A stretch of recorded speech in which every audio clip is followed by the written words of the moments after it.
হয়েছে। আমার ভাই কবরে, আমার ভাই কবরে, খুনি কেন মারলে? ডাইনি সরকার, কথা এক দাবি এক, শেখ হাসিনার পদত্যাগ।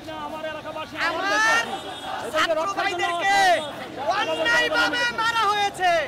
এই খুনি হাসিনায় নাটক করে বলে আমার সরকারি স্থাপনা পুড়িয়ে লাগছে।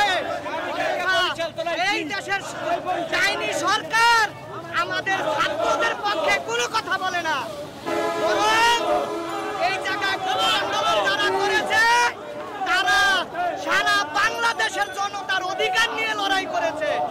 আর এই সরকার নিরপরাধে আমার ছাত্র ভাইদেরকে মারছে।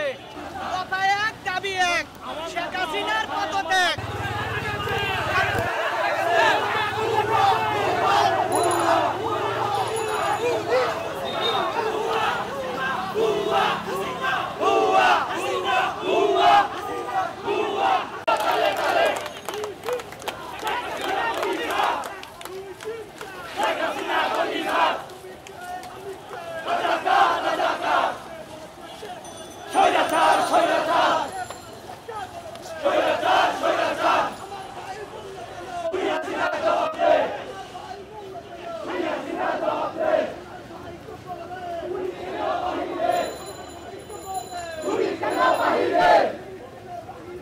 আমার ভাই কবরে,